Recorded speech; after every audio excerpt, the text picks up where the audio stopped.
Welcome to PIERRE Academy. In this video, we will guide you through the process of setting up a PIERRE controller.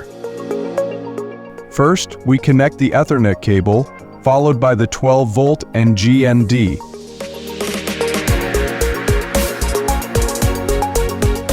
Once that's done, we open the Partner app, where the new controller will appear automatically.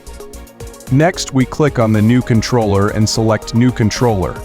We give it a name like Academy 1 and choose Ethernet and DHCP settings. After clicking Save, we wait for the controller to update and configure everything. Within moments, the PIERRE controller will turn green, indicating that it is online and fully functional. Thank you for watching. Be sure to check out our other tutorials for more tips and tricks. See you in the next one.